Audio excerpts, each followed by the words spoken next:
ህይወት መልኳ ብዙ ነው። መቼ እንዴት ምን ሊደርስብን እንደሚችል አናውቅም። ናትናኤል ሽፈራውም ያጋጠመው ይህ ነው። ተወልዶ እስከ 11 ዓመቱ ድረስ መስማት ማውራት ይችል ነበር። በአንድ ወቅት ባጋጠመው የማጅራት ገትር በሽታ ሳያስበው ራሱን መስማት የተሳነው ሰው ሆኖ አገኘው። ይሁንና ህይወት በነፈገችው ጉዳይ ላይ ሳይበገር ከአስኮ ፊት አውራሪ ሀብተ ጊዮርጊስ የጀመረው የትምህርት ህይወቱ ቀጥሎ በዳግማዊ ሚኒሊክ እስከ አዲስ አበባ ዩኒቨርሲቲ ገብቶ መመረቅ ችሏል። የትምህርት ህይወቱ ፈታኝ እንደነበር ደጋግሞ ይናገራል። ከአስኮ እስከ 4 ኪሎ እየተመላለሰ ሲማር 3 ጊዜ የመኪና አደጋ አጋጥሞት እንደነበር ይናገራል። ይህም የሚሆነው መስማት የተሳናቸው ሰዎች ሹፌሮች ሲያያቸው ምንም የሚገልጽ ነገር ስለሌላቸው በመሆኑ ነው። ያኔ ያሳደረበት ቁጭት ዛሬ ላይ ይህን መስማት የተሳናቸውን ዜጎች የሚገኙበት አካባቢ ለአሽከርካሪዎች የሚያመለክት በአይነቱ በኢትዮጵያ ለመጀመሪያ ጊዜ የተዘጋጀ የትራፊክ ምልክት እንዲያበረክት አድርጎታል። መስማት የተሳናቸው ህብረተሰብ ክፍሎች በአካላቸው ላይ የሚታይ ምልክት ባለመኖሩ ምክንያት በተደጋጋሚ የመኪና አደጋ ይደርስባቸዋል። በሁሉም መስማት የተሳናቸው አይነት ጨምሮ የተለያየ አይነት አደጋ ይደርስብናል እና ይህንን ችግር ለመቅረፍ ጓደኞቼ ጋርም እኔም ተወያይተን ይህን ነገር መቅረፍ አለ በሚል ሀሳብ የሚመለከታቸው አካላት በጥያቄ አቅርበን እዛ በኋላ ከብዙ መመላለስ በኋላ መረታረም ሂደቶች በኋላ መጨረሻ ላይ የአዲስ አበባ ትራፊክ ማኔጅመንት ባለስልጣን መስማት ባሉበት ቦታ እንድታቃል ፈቃድ ሰጥቶ የሚመለከታቸው ባለድርሻ አካላት ጠይቀን ድጋፍ ያድርጉ ጠይቀን ድጋፍ ተደረጉ። በዚህ መልክ ተዘጋጀ። ወላጆች እዚህ አካባቢ ትምህርት ቤት አለ አገልግሎት ይሰጣል በሚል ሀሳብ ልጆቻቸውን መስማታቸውን ልከው ወደ ማህበረሰብ ያቀላቅሏቸዋል። የተደበቁ ብዙ መስማት የተሳናቸው የሚያፍሩ ወላጆች ስለሚያፍሩ ደብቋቸዋል። ያንን አይተው ወደ ማህበረሰብ ያቀላቅሏቸዋል።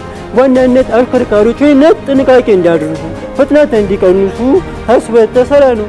ዛሬ የተገናኘንበት ዓላማ ከመቼውም ጊዜ በላይ ሀገራችን ኢትዮጵያ እያደገችበት ካለው የመንገድ ስርዓታችን እየዘመነ ካለበት ጊዜ ጋር አብሮ ለመሄድ የሚያስችል አካል ጉዳተኞችና መስማት የተሳናቸውን አካታች የሆነ መንገዶች ለሁላችንም ተጋርተን ልንጠቀምባቸው የሚችሉ ነገሮችን እየፈጠርን ነውና በዚህ በጣም ደስተኞች ሆነን ነው አብረን ጊዜ ለማሳለፍ የመጣ ነው። በእኛ ትምህርት ቤት ውስጥ ከ20 በላይ መምህራን አሉ መስማት የተሳናቸው፣ ከ130 በላይ መስማት የተሳናቸው ተማሪዎች አሉ።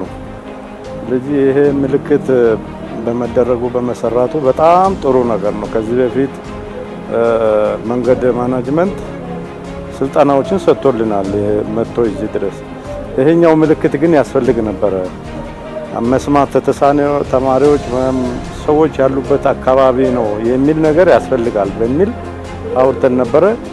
እኛው ተዘጋጅቶ በመምጣቱ ከትራፊክ አደጋ ህይወታቸው ይተርፋል። የዲሲዲኦ መስራችና ስራ አስኪያጅ የሰብአዊ መብት ተሟጋች በቀድሞ ዋልታ ሚዲያ ኮሚኒኬሽን ኮርፖሬት አሁን በፋና ሚዲያ ኮርፖሬሽን መስማት ለተሳናቸው የተለያየ ፕሮግራም በመስራት የሚታወቀው ጋዜጠኛና መምህር ናትናኤል ሽፈራው መስማት ለተሳናቸው ዜጎች የሚሆን የትራፊክ መጠቆሚያ መስራቱንና አገልግሎቱ መጀመሩን አብስሯል። ይህም ታሳቢ ተደርጎ የተሰራው የትራፊክ ስርዓት ውስጥ መስማት የተሳናቸውን ዜጎች አካታች ባለመሆኑ መስማት የተሳናቸው ዜጎች ሊደርስባቸው የሚችለውን የመኪና አደጋ ለመቀነስ እንደሆነ ተነስቷል። እዚህ አካባቢ በብዛት በአመት 2-3 አደጋዎች ደርሶብናል። መንገዱን ለሚሻገር ሰው መንገዱ አካባቢ ላለው ሰው እዚህ አካባቢ መስማት የተሳኑ ተማሪዎች አሉ የሚል ነገር ካለ ጥንቃቄ እንዲደረግ ትኩረት እንዲደረግ ይደረጋል። የማይሰሙ ሰዎች እዚህ አካባቢ አሉ ማለት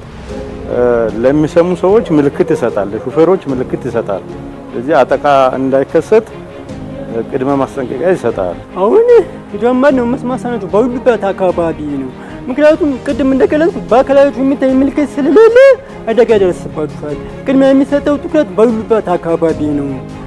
ከዛ መቀጠል ደግሞ ያሰብነው ምንድነው ትራንስፖርት ላይ ነው።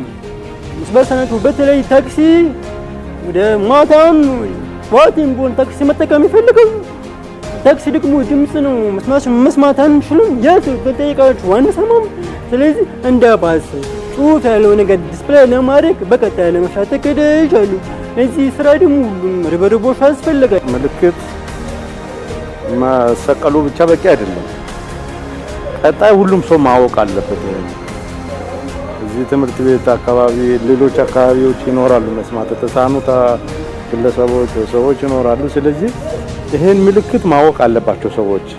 የትራፊክ ምልክቱ ለትራፊኮች፣ ለተሳፋሪዎች፣ ለሹፌሮች፣ ለመላው ማህበረሰብ ካላወቀ ምልክቱ በመተከሉ ብቻ የምን ምልክት ነው እያለ ሰው ሊያልፍ ይችላል። ስለዚህ ግንዛቤ በደንብ መሰጠት አለበት። ይህ የትራፊክ ስርዓት ተግባራዊ እንዲደረግ የተወሰነው ለአዲስ አበባ ትራፊክ ማኔጅመንት ባለስልጣን ጥናታዊ ጽሑፍ በማቅረብ የተለያዩ ሂደቶችን በመከተል እንደሆነ ነግረውናል።